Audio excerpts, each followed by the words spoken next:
digital adalah lembaga keuangan yang menyediakan layanan perbankan secara online melalui aplikasi atau situs web tanpa adanya cabang fisik. Mereka menawarkan akses, transaksi cepat, dan berbagai fitur teknologi seperti pembayaran digital, investasi, dan manajemen keuangan pribadi. Sementara itu, bank konvensional adalah lembaga keuangan yang memiliki cabang fisik. Mereka menawarkan layanan perbankan melalui kantor-kantor atau lokasi fisik. Mereka mungkin juga menyediakan layanan perbankan digital. Akan tetapi, mereka tetap fokus pada layanan langsung melalui cabang-cabang mereka. Dalam era digital yang terus berkembang, sektor perbankan mengalami revolusi signifikan dengan munculnya bank digital yang menentang dominasi bank konvensional. Perubahan ini menciptakan dinamika persaingan yang menarik, memaksa kedua jenis lembaga keuangan ini untuk terus berinovasi guna memenuhi tuntutan konsumen yang semakin kompleks. Saat ini, banyak bank kecil telah mengalami transformasi menjadi bank digital. Bank tradisional juga tidak ingin tertinggal dalam persaingan bank digital. Namun, bank-bank besar menyadari bahwa mereka tidak dapat bersaing langsung dalam ranah digital. Oleh karena itu, mereka mengadopsi strategi proxy dengan cara mengakuisisi bank-bank kecil dan mengubahnya menjadi entitas bank digital. Strategi ini menciptakan sinergi antara kekuatan tradisional dan inovasi digital. Direktur Research Center of Reform on Economics Indonesia, Peter Abdullah, menyatakan bahwa dalam kompetisi sebelum era digital, bank-bank besar adalah pemenangnya. Namun, keberhasilan bank besar tersebut tidak dapat dijamin, bahkan ketika mereka memulai membentuk anak usaha yang fokus sebagai bank digital. Jadi, pada persaingan ini akan sangat tergantung pada ketahanan dan konsistensi dalam melakukan inovasi. Dengan nama siapa? Nama saya Muhammad Zaki Umar Anda. Saya mahasiswa Fakultas Hukum Universitas Penawan. Nama saya Muhammad Yanjal Timur. Saya mahasiswa Fakultas Hukum.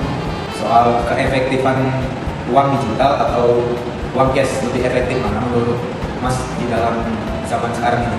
Menurut saya yang lebih efektif adalah uang elektronik, Mas. Saya lebih suka menggunakan uang elektronik atau uang digital. Karena kalau kita menggunakan uang cash ada beberapa kemungkinan yang akan terjadi. Salah satunya adalah jatuh. Kemudian juga menggunakan uang elektronik ini sangat memudahkan orang-orang untuk melakukan pembayaran. Karena jika kita lupa membayar atau membawa uang cash, kita bisa membayarnya menggunakan m-banking dari HP kita. Jadinya itu lebih memudahkan kita dalam membayar. Jadi kita nggak perlu repot untuk kembali lagi ke rumah atau menghubungi kerabat untuk membayar.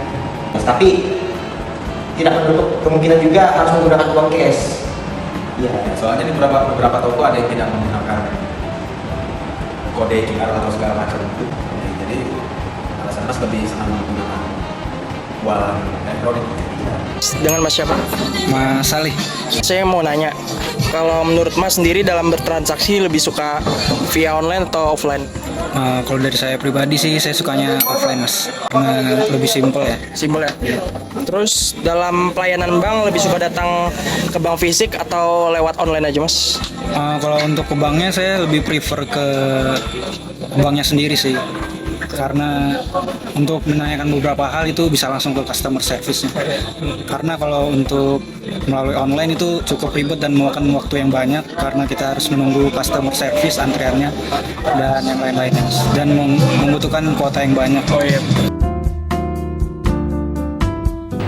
Berdasarkan penjelasan dan wawancara dari teman-teman kelompok 7 tadi, maka dapat disimpulkan bahwa masyarakat dapat memilih antara bank konvensional dan bank digital berdasarkan preferensi dan kebutuhan mereka. Beberapa orang mungkin ada yang lebih memilih hubungan personal dengan bank konvensional dengan cara berinteraksi langsung dengan petugas bank dan mendapatkan layanan yang lebih terfokus pada kebutuhan individu. Serta ada pula yang lebih memilih transaksi cash sebagai opsi pembayaran mereka karena tidak semua toko atau tempat menyediakan layanan transaksi lewat digital. Sedangkan beberapa orang juga mungkin menyukai kemudahan dan efisiensi yang ditawarkan oleh bank digital, hanya dengan mengakses melalui aplikasi mobile atau platform internet yang memungkinkan mereka untuk melakukan transaksi, mengelola rekening, bahkan juga dapat mengajukan pinjaman karena dapat dilakukan kapan saja, di mana saja dengan perangkat digital.